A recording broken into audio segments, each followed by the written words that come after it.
Vamos en palabras y verdades y vamos a retomar un tema que de repente al principio lo vimos, ¿no? Cuando hablaba Leuco en su columna, tiene que ver con el caso Nisman, un caso que se daba ya por perdido, pero pasó al fuero federal. 2 de los 3 jueces que están trabajando en esta causa dicen que hay grandes posibilidades de que no haya sido un suicidio, sino un asesinato. Vamos a ver el informe.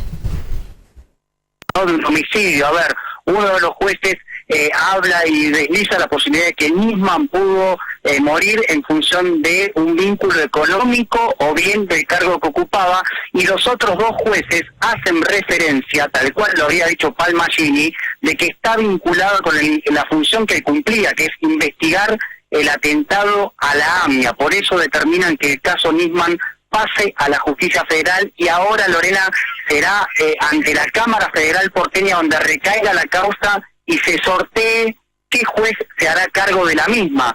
Vos, claro, me preguntás por el juez Rodríguez, sí, porque él tiene una causa muy vieja por amenazas que recibía el fiscal Nisman, tanto él como su esposa, su anterior esposa, por mail, y se está investigando. Por eso, por conexidad, una de las posibilidades puede ser que el caso Nisman quede radicado por conexidad en el juzgado de Rodríguez. Pero la causa ahora irá a manos de la Cámara Federal, que se sorteará, y ahí, bueno, se determinará qué juez investiga a partir de ahora, ¿no? ¿Y esto dónde puede caer? No sé, ¿hay un grupo de jueces, nombres que nos puedas dar, Sergio? ¿O eso todavía no? Franco, la segunda quincena de marzo, es decir, hasta fines de marzo, están de turno 6 jueces federales, que son el juez Canicoba Corral, el juez Sebastián Casanero, el juez Martínez de Giorgi, el juez Luis Rodríguez, el juez Ercolini y por último Claudio Bonadio. Son los 6 jueces que están de turno con la Cámara Federal porteña, y entre esas 6 se sortea el expediente. Esto no quita decir que aquel juez que la reciba puede estar o no en coincidencia con lo que acaba de resolver la Cámara y diga que no es una cuestión federal la investigación por la muerte de Nisman, con lo cual por momentos no hay un juez definitivo. Claro. Ahora hay que ver cómo se sortea la causa en la Cámara Federal porteña y a qué juez le cae y qué es lo que resuelve ese juez que la recibe. ¿Y qué pasa si el juez dice que no, el que lo reciba de estos 6, vuelve a la Cámara? Bueno, ahí una instancia superior, Franco, determinará si vuelve a instrucciones, esto es, a manos de la jueza Palmagini, o bien queda del fuero federal. Bien, seguimos nosotros ya con la temática propia de lo que va a ser el programa, o mejor dicho, lo que es conmemorar y poner en presente y de valor lo que fue este drama de la historia argentina, pero que no se lo puede tomar aislado de la época 76 hasta el 83, sino que eso ha sido un ascenso que tuvieron las luchas de los sectores más concentrados de capital, y fue una de las evoluciones que hicieron dentro de su concepto de poder, el llegar a tomar el conjunto de lo que es el gobierno, para no repetir poder, lo digo, porque de esta manera y de esta forma la búsqueda principal era decapitar una vanguardia política, intelectual y luchadora, que se ha logrado parcialmente, pero lo lamentable de todo este periodo fue la conclusión de que desde el Estado se tuvo que recurrir a la violación permanente de la ley y fundamentalmente usar toda la máquina del Estado para asesinar gente. Una cuestión que avergüenza acá o en cualquier país, pero acá se hizo de esta manera. Les presentamos un video en donde sale, hablando de los desaparecidos, el ex asesino fallecido hoy, que fue presidente circunstancial de la Argentina por vía del facto, digamos, de los hechos, el señor Jorge Rafael Videla. Señor presidente, quiero volver sobre algo que usted ya tocó. El último domingo de octubre, el Papa Juan Pablo II se refirió a la Argentina en la Plaza San Pedro, de distintas maneras, pero entre otras cosas habló de un problema que ya ha sido tocado aquí, como es el problema de los desaparecidos y de los detenidos sin causa, sin proceso. Le quiero preguntar si usted, que muchas veces se ha dirigido al Papa, le ha contestado reservadamente a esas expresiones de Juan Pablo II y si hay algunas medidas en estudio en el gobierno sobre ese problema más allá de la del tiempo a la que usted hizo mención recién.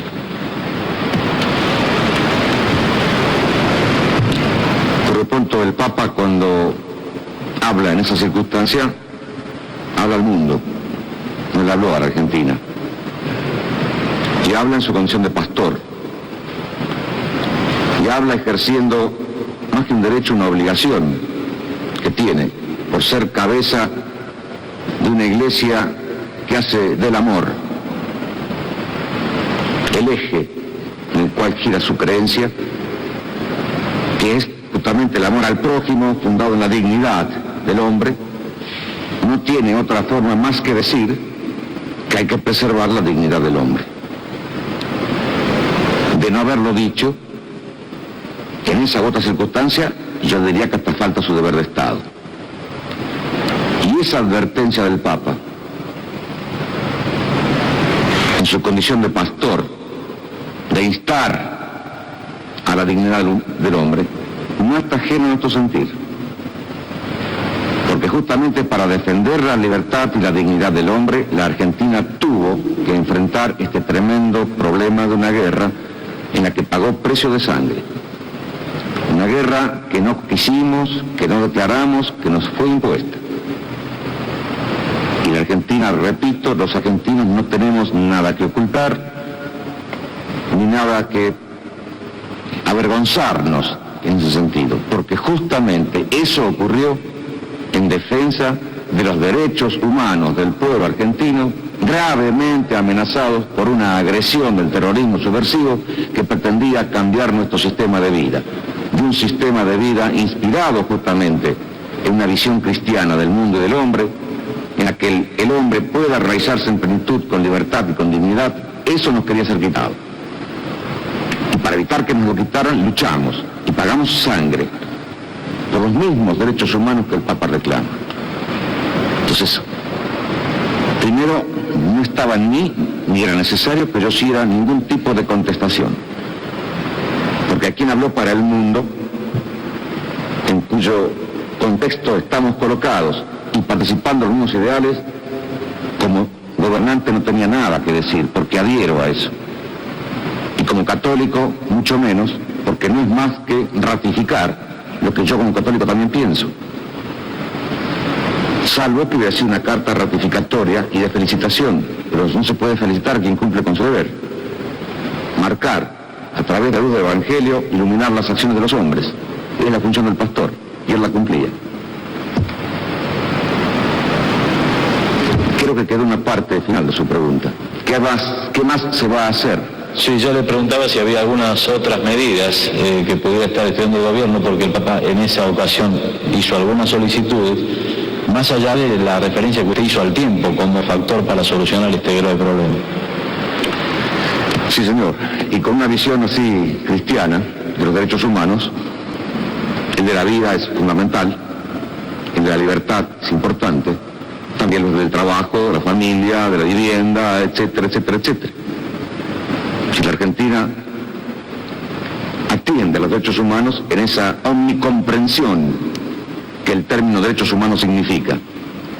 Pero yo lo concretamente porque sé que usted hace la pregunta no a esa visión omnicomprensiva de los derechos humanos a las que hizo referencia el Papa en forma genérica, sino concretamente al hombre que está detenido sin proceso, es uno, o al desaparecido, que es otro. Frente al desaparecido, en tanto esté como tal, es una incógnita el desaparecido. Si el hombre apareciera, bueno, tendrá un tratamiento X. Y si la desaparición se convirtiera en certeza de su fallecimiento, tiene un tratamiento Z. Pero mientras sea desaparecido, no puede tener ningún tratamiento especial. Es una incógnita, es un desaparecido. No tiene entidad, no está. Ni muerto ni vivo, está desaparecido. Frente a eso, frente a lo cual no podemos hacer nada, atendemos sí a la consecuencia palpitante, viva de esa desaparición. Es el familiar. Y a ese sí tratamos de cubrirlo. En la medida de lo posible, no tenemos más que eso. Bien, todo un tema, ¿no? Es decir, que los desaparecidos, hasta antes no aparezcan, son desaparecidos. Ignacio, ¿tenemos alguna información? Muy buenas tardes. Sí, ¿qué tal? Buenas tardes, Macarena. Buenas tardes, Raúl. Indignación no son los mensajes que están llegando al celular del canal. Me da vergüenza ver las banderas de Estados Unidos en la Plaza de Mayo a 2 días del 24 de marzo, tan recordado por nosotros. Vergüenza en serio. Puede estar a favor o en contra de las banderas en una rosada, pero también podríamos agarrar el diccionario y buscar palabra diplomacia. Me deshace el alma ver las banderas de Estados Unidos, en una fecha tan sensible como el 24 de marzo. Es todo por el momento. Bien, muy bien. Bueno, vamos a hacer una breve corrección. Está bien, lo de la Plaza de Mayo lo podemos admitir. No es diplomacia, es protocolo por decreto. Cuando viene un primer mandatario de otro país, o en el caso cuando son interrelaciones entre provincias, 2 gobernadores, se coloca la bandera del visitante, lógicamente a la derecha la argentina, la oficial, la nuestra, y a la izquierda la del visitante. Esto es lo que es casa de gobierno o donde se realicen actos, donde esté el presidente invitado, tiene que estar. Lo de Plaza de Mayo es cuestionable, en eso sí puedo compartir con el televidente. Sí, bien, estamos ya con nuestra invitada, Cecilia Gómez. Bueno, hablemos del golpe. Cecilia, ¿cómo te va? Bienvenida. Bienvenida. Hola, buenas tardes, Macarena, Raúl, muchas gracias por la invitación. Bueno, nos peleamos. Usted dirá. ¿Nos peleamos a los golpes? Hay que, creo que las palabras estas de cinismo que ha tenido este sujeto, calculen la autoridad, el pastor, escucharlo hablar, el primer punto para analizar es que los tipos son usurpadores del poder por vía de apoderarse del mismo por la fuerza. En consecuencia, ha habido una cuestión de fondo, que ellos contrajeron una deuda y esa deuda luego, lamentablemente, que era ilegítima por la naturaleza del gobierno, fue legitimada en democracia, ¿no? Uh-huh. Esta es una de las cosas que hay que ir viendo de a poco, porque los golpes no se dan tan solo por cuestiones de que no me guste el gobernante, sino la fundamentación económica creo que es una de las que vale, pero bueno, esta es una opinión que huelga porque lo que quiero es que dé su punto de vista Cecilia Gómez. Sí, creo que vos lo decías anteriormente que la dictadura tenía centralmente 2 objetivos muy importantes. Por un lado, esto que vos decías, descabezar a la vanguardia obrera, juvenil que estaba surgiendo y que también era hija y surgía al calor de lo que había sido el Mayo francés, el Cordobazo, donde un sector importante de la población empezaba a ver la posibilidad de una construcción de un modelo económico y político que incorporara a la mayoría de la población y que no fuera en beneficio de una pequeña minoría que se viniera enriqueciendo como pasaba y como viene pasando lamentablemente todavía. Entonces hacía falta, evidentemente, ideológicamente no había forma de conformar a mucha gente que veía con simpatía todo lo que estaba pasando y bueno, lamentablemente terminó eligiéndose por parte del ejército, lo veíamos ahí a Videla, por parte de las 3 armas, esto de realizar un golpe de Estado que se venía sucediendo en nuestro país durante muchos años. Cada vez que la experiencia con el peronismo empezaba a tambalear o con el radicalismo empezaba a tambalear, venían los militares a poner orden, ¿no? Como se decía, y ese orden nos costó 30.000 desaparecidos. Esto que decía Videla, no están desaparecidos. Es una situación muy grave. Pensemos que hay familias, hijos, madres, tíos, hermanos, que aún siguen buscando a sus familiares, que no saben dónde están y es tremendo eso, porque uno no sabe finalmente qué les pasó, aunque todos presumimos lo que ocurrió, porque luego hubo muchas evidencias y muchos testimonios de personas que estuvieran detenidas y que lograron sobrevivir. Ha sido tremendo, gente que ha sido arrojada desde un avión, las torturas, cosas tremendas en nombre de un proceso de reorganización nacional, que por un lado tuvo eso y que hasta el día de hoy también tenemos que decir que tal vez lo vemos en la gente más grande, que a veces es un poquitito más conservadora, donde dice no te metás, ¿no? El miedo a esta idea de que sí participo en política, más aún si es de izquierda. Sí, en esa época estaba la frase y algo lo han hecho. Bueno, totalmente. Y de hecho a las madres y a las abuelas cuando iban a buscar a sus hijos o nietos le decían, bueno, si usted hubiera hecho algo antes seguramente hoy no tendría que estar haciendo esto. cuando la verdad es que la participación en política, igual que en el movimiento estudiantil o en los sindicatos, tendría que ser una práctica permanente y mucho más masiva de lo que es. Pero para decirlo de otra palabra, es inherente a la especie humana. Totalmente, pero sí, nos la han mutilado también. Inseparable. Nos la han mutilado con esta idea de que, bueno, mejor no te metas. Y uno lo puede ver con cosas muy pequeñas en la esquina de la calle, que aparezca un vecino al cual le roban y tal vez hay gente que no se mete, o una mujer que está siendo golpeada por su pareja, y cientos de casos. Pero era la intención de instalar el terror, porque no solamente había secuestros de militantes y demás, era el que veía algo, el que se asomaba, el que tal vez, era todo el mundo, era sembrar el terror. Y la verdad es que se sembró el terror. Digo, y hubo 30.000 detenidos desaparecidos. Ahora, esa es una parte. La otra parte es lo que también vos muy bien decías, que era el plan económico. Digo, esto de la deuda externa, que hace unos días se viene discutiendo sobre los fondos buitres. Hay una gran parte de la deuda externa que fue estatizada, o sea, deuda que era de privados y que el Estado asumió como propia, de la cual el grupo Macri también es parte de ese juego, y que sigue siendo a costa del hambre de la gente. Digo, tendría que ser invertida en la deuda interna, y aún hoy, habiéndola pagada una importante cantidad de veces, seguimos debiendo. Sí, vos sabés que eso ya lo hemos repasado repetidas veces nosotros. Sí, pero es bueno tenerlo presente. No, pero aparte son los montos, lo que es curioso, ¿no? Sí. Nosotros en Menem tomó el gobierno desde Alfonsín en 55.000 millones de dólares, y después de vender todo el patrimonio nacional, entrega el gobierno con 170.000 millones de dólares. Más. Y luego viene el reordenamiento de la deuda que se hace por vía del mega canje, que nosotros llamamos el mega caganje, y nos mega cagaron. Y pasamos a deber 53.000 millones de dólares más por solamente el reordenamiento de las fechas de pago. Luego hay un nuevo pago importante, y particularmente cuando los bancos en el 2000 toman todos esos dineros, toman el dinero del pueblo, los ahorros del pueblo, y nadie lo juzgó. Y luego asume Kirchner con 110.000 millones de dólares de deuda, bajada bastante sustancialmente, y luego lo deja el gobierno después de haber dicho y haber pagado, tenemos 230.000 millones de dólares al extranjero y una deuda del orden de los 300, 400.000 millones de pesos, deuda interna tomada del ANSES, de la plata de los jubilados. Como mínimo habría que suspender el pago e investigarla, creo que nadie estaría en contra, y después de que realmente verifiquemos lo fraudulento de la deuda, lo ilegítimo, y que realmente ha sido pagada en numerosas ocasiones, nos estarían debiendo los fondos buitre y todos estos organismos internacionales a nosotros. Sí, seguro, ¿no? Y la plata que está en el extranjero por vía de las evasiones que se han hecho de recursos de nuestro país y de nuestros propios conciudadanos, que andan en el orden de los 400.000 millones de dólares. Dinero negro.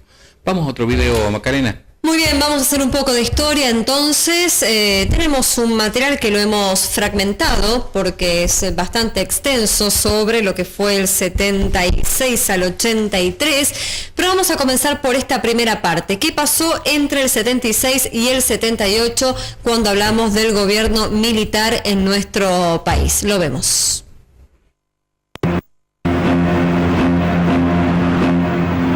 En la madrugada del 24 de marzo de 1976, tanques y tropas del ejército ocupan el casco céntrico de la capital federal. Un nuevo golpe militar hace su entrada en la historia argentina. La población civil recibe la noticia sin mayores sobresaltos. La crisis económica y la violencia política venían poniendo en jaque al gobierno de Isabel Perón, y la intervención militar era un final largamente anunciado.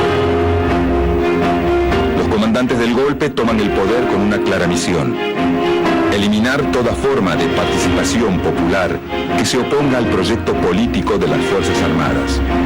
Un plan que incluye fuertes reformas políticas, económicas y sociales.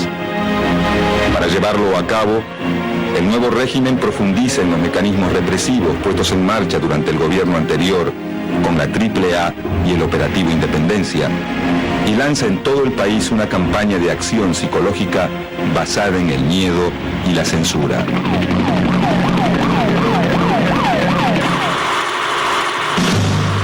La nueva dictadura, bautizada Proceso de Reorganización Nacional, tiene la intención de permanecer en el poder por varios años. Su gobierno está representado por la Junta Militar, un ente tripartito integrado por los comandantes del Ejército Jorge Rafael Videla, de la Marina Emilio Eduardo Macera y de la Fuerza Aérea Orlando Ramón Agosti. A diferencia de anteriores dictaduras, el nuevo gobierno militariza casi todas las ramas de la administración pública e interviene radios, canales de televisión, sindicatos y empresas estatales. Los cargos ministeriales, gobernaciones y embajadas se reparten entre oficiales de las tres armas. Según el acta fundacional de la nueva dictadura, la presidencia de la nación debe quedar en manos de un cuarto hombre que no integre la junta militar. Pero con el pasar de los días, las Fuerzas Armadas nombran presidente provisional a Jorge Rafael Videla.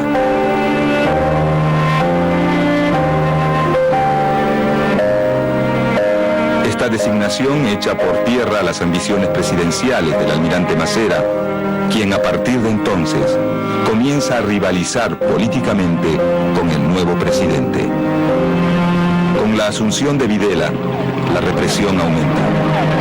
Cientos de militantes políticos, sindicalistas combativos, intelectuales y líderes estudiantiles son secuestrados y enviados a los más de 300 centros clandestinos de detención que funcionan en el país. De forma paralela, el presidente designa al frente de la cartera económica a José Alfredo Martínez de Hoz. A pocas horas de asumir, el nuevo ministro lanza un plan de neto corte liberal que perjudica seriamente al sector obrero y a la industria nacional. A pesar de la represión y de la política económica antipopular, buena parte de la población da su apoyo a la junta militar, a la que ve como una salida del caos y la crisis heredados del gobierno anterior. Por su parte, la prensa oficialista y los canales de televisión se lanzan a una afiebrada campaña a favor de la junta gobernante.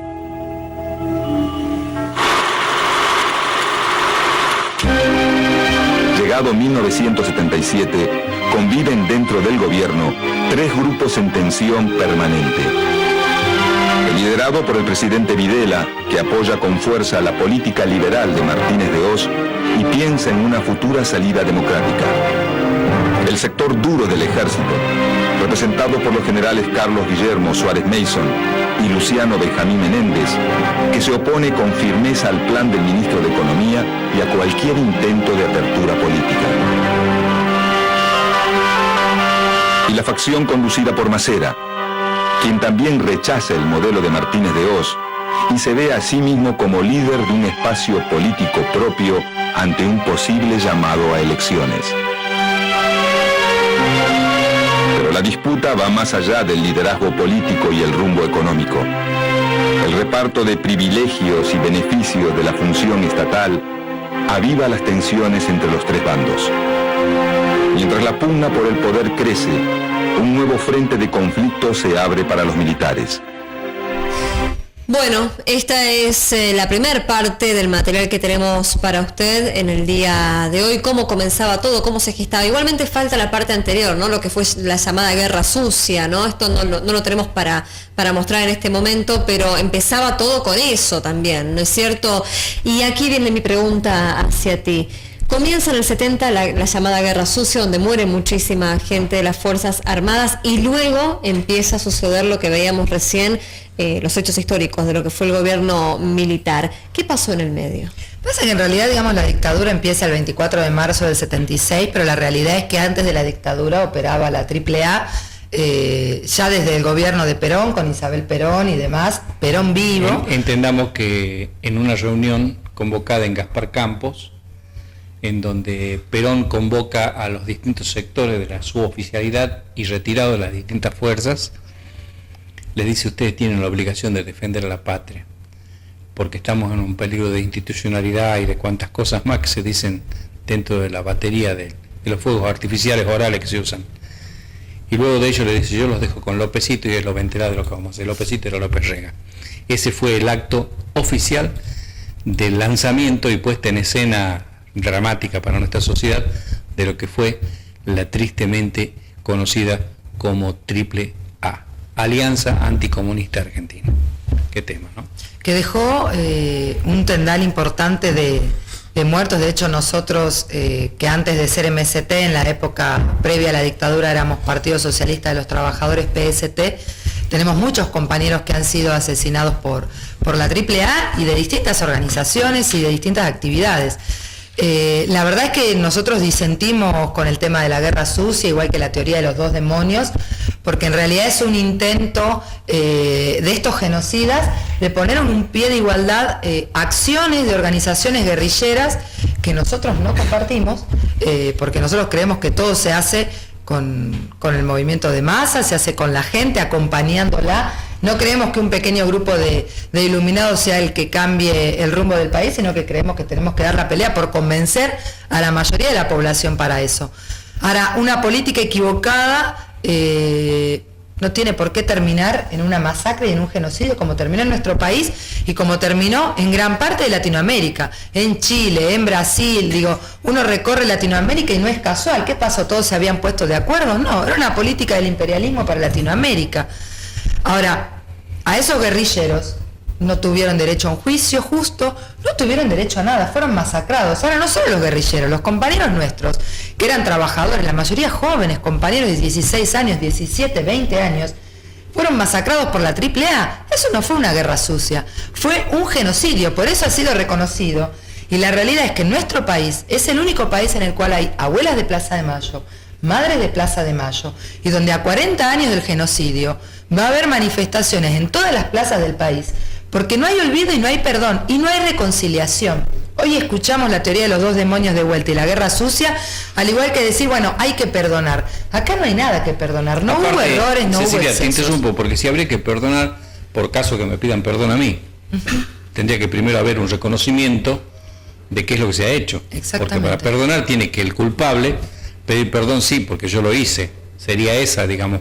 Pero acá los militares particularmente, veía la pompa con que salen, uniforme, guante blanco, desfile, marcha, todo eso inflama en cierta forma, no sé si el chauvinismo o la estupidez también, todo eso le hace creer a la gente, estas son mis instituciones, pero la realidad es que han usado todo el uniforme blanco para ocultar la roña más profunda que tienen el espíritu humano y la bajeza, que fue la matanza de criaturas, el secuestro de mujeres embarazadas, pariendo en lugares que eran de condiciones infrahumanas, pero que en definitiva esas criaturas después eran sustraídas de sus madres, las madres a lo mejor en algunos casos asesinadas o no, pero las criaturas sustraídas de la proximidad de la madre y dadas a otras familias. Entonces, toda esta cuestión, cuando hablan que lo hacíamos con Dios, con el Espíritu, con que la Iglesia, y que la Iglesia nos consta, hay un cardenal primatesta de apellido en Córdoba, que era uno de los confesores de mucha gente, se confesaban y él tenía un timbre conectado directamente con Luciano Benjamín Menéndez, que era el tercer cuerpo, salía gente a la calle, lo estaban esperando para secuestrarlo y matarlo. Es decir, que esos roles no corresponden a una ideología, ni a una política, ni a una religión, corresponden a la bajeza humana y fundamentalmente al terror que tenían de ser cuestionados desde el sistema de privilegios que estaban montando durante muchísimas décadas y desde que nació en sí el virreinato y para adelante, los sectores eclesiales que han sido parte estructural del poder. Ese riesgo de perder los privilegios fue lo que los llevó en parte a tener que reaccionar de esta manera coordinada, porque fue un golpe cívico, militar y eclesiástico. Raúl, entonces en ese conjunto estaba, ¿no? Sí. Justamente, ya que mencionas la iglesia, no pensábamos presentarlo ahora, pero das pie a presentar el siguiente material que tenemos previsto, donde se corrobora lo que vos decís, se reafirma lo que vos decís, que la iglesia fue cómplice de crímenes durante la dictadura, durante el gobierno militar, y se lo vamos a demostrar mediante este material que vamos a compartir ahora. Y el pasado argentino sigue ocupando la actualidad, porque un tribunal sentenció que la Iglesia fue cómplice de crímenes de lesa humanidad durante la dictadura militar entre 1976 y 1983. Indica también que la cúpula de la institución católica cerró los ojos e incluso actuó en connivencia en algunas ocasiones ante los asesinatos de sacerdotes progresistas. Más detalles nos acerca Ignacio Jubila. Mientras el mundo continúa conmocionado tras la renuncia del Papa Benedicto XVI y el camino para su sucesión, la Iglesia Católica Argentina tiene por estos días otro tipo de preocupaciones. preocupaciones emanadas de un fallo judicial. Habla de la complicidad de la Iglesia con la última dictadura militar y bueno, eso es sumamente importante porque deja sentado lo que muchos años, durante muchísimo tiempo, los organismos de derechos humanos venimos planteando, ¿no? Que la Iglesia sabía, que la Iglesia callaba, que la Iglesia era cómplice. Es la primera vez que la justicia argentina da cuenta de esa estrecha relación entre la curia local y los militares. Es por eso que los fundamentos de la sentencia contra 3 represores por el crimen de los curas tercermundistas Carlos de Dios Muriás y Gabriel Longueville en la provincia de La Rioja todavía causan conmoción. Las propias víctimas, sin embargo, son la mejor muestra de que solo se trató de los cargos jerárquicos y no de todos aquellos que profesaban la fe católica. Muchísimos sacerdotes, no todos del movimiento tercermundista, ¿no? que acompañaron a las madres, acompañaron la lucha de los organismos de derechos humanos. Por eso me parece que generalizar no está bueno, ¿no? Que así hay que hablar de la cúpula de la Iglesia, ¿no? Que la cúpula de la Iglesia era amiga de los dictadores. Los sacerdotes asesinados en 1976 formaban parte de la diócesis que encabezaba el obispo Enrique Angelelli. Apenas 2 semanas después, él también fue asesinado. El prelado había denunciado esto. Bueno, Nacho, Ignacio, ¿tenemos mensajes? Exactamente, están llegando mensajes. Aguante el MST, saludos para la compañía Chechu, mañana todos a la marcha. También se comunicaba gente por teléfono. Patricia puntualmente expresaba que en realidad vergüenza no sería ver las banderas estadounidenses en la Plaza de Mayo, sino vergüenza le debería dar a toda la plata que se robó el anterior gobierno, ¿no? Haciendo referencia a eso. Y también se comunicó Diego, dando a entender de que parte de la responsabilidad de este trágico momento de la Argentina la tuvo también Isabel de Perón, y daba a entender de que hay una historia que se debería contar completa, y es todo lo que nos pudo facilitar. Sí, exactamente. Como se dice siempre, la historia la escriben los que ganan, y eso quiere decir que hay otra historia, es la que vamos a contar mañana, y por eso invitamos a toda la gente. Mañana va a ser, aunque sea Jueves Santo, es 24 de marzo, es el Día de la Memoria, pero la memoria no sirve de nada si no es, no solo para recordar lo que nos pasó, sino también para luchar por los derechos del presente y para que realmente haya justicia completa. De 300 centros de clandestinos de detención que hubo en nuestro país, solamente hasta ahora hay procesados o juzgados 300 genocidas. Es difícil pensar que solamente había una persona por centro clandestino de detención que era la que detenía, secuestraba, torturaba, hacía desaparecer.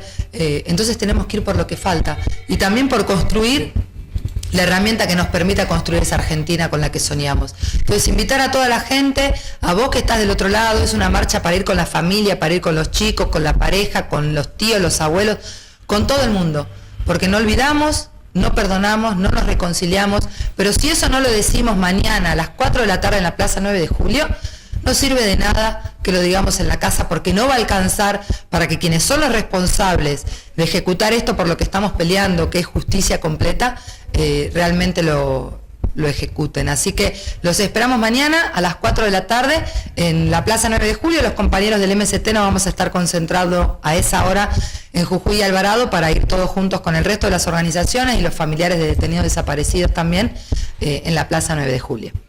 Bien, Cecilia. Es importante la concurrencia de estos eventos porque es la forma de reconocernos y conocernos entre nosotros. Las cosas que han ocurrido es porque hubieron personas que la hicieron y otros que dejaron que ocurran. Y mucha gente que por el temor o por las causas que fuesen, se amilanó, y de hecho, ¿no?, que el terror no era tan solo por la acción de lo que se decía, sino porque la muerte estaba en todas las calles, en todos los ámbitos, en todos los hogares y en toda hora también, porque la noche y la madrugada era el punto inicial.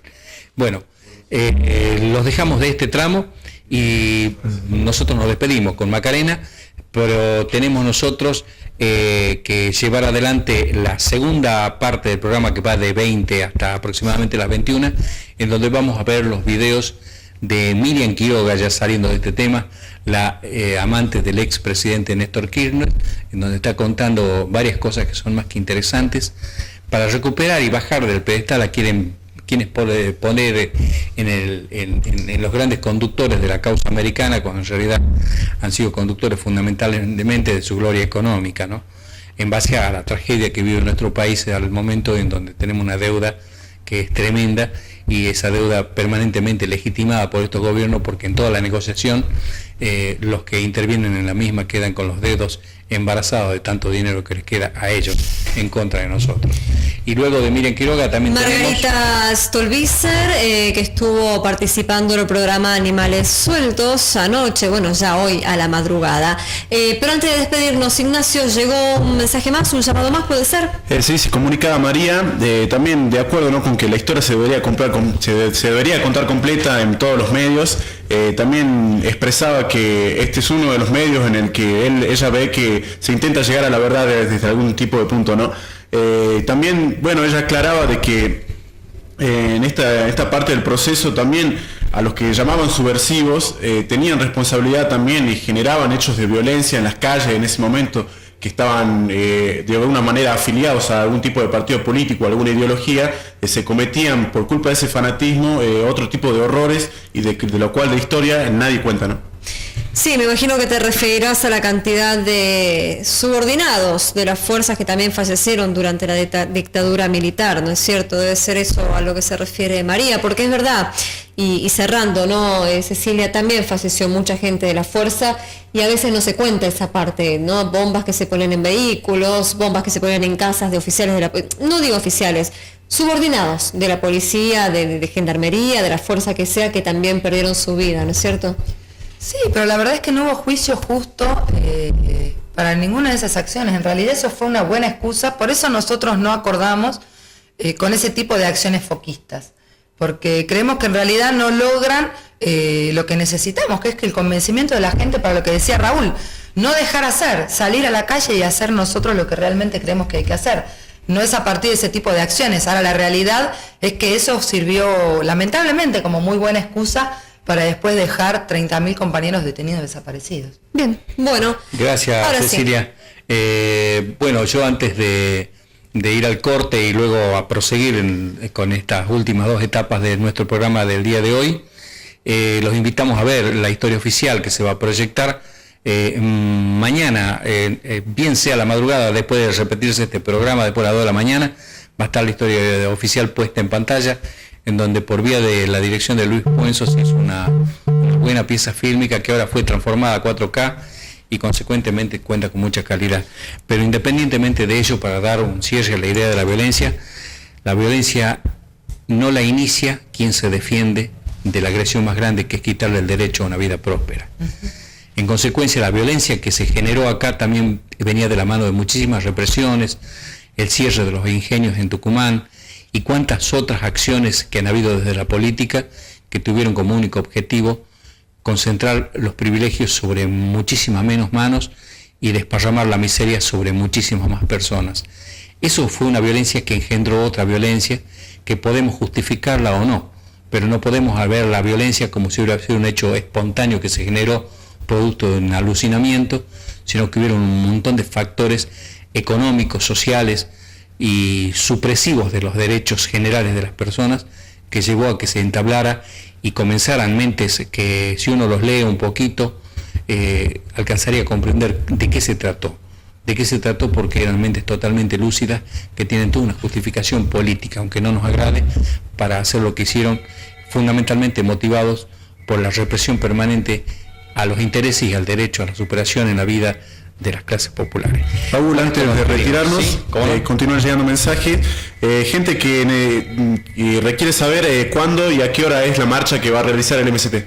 Mañana a las 16 horas salimos de Jujuy y Alvarado para ir a la Plaza 9 de Julio. Bien. Así que los esperamos a todos. Respondido el mensaje. Bien. Entonces. Vamos al corte publicitario y después del corte tenemos ya la última etapa de nuestro programa hasta cerca de las 21. Muchas gracias. Nos estamos viendo mañana jueves. Hasta mañana.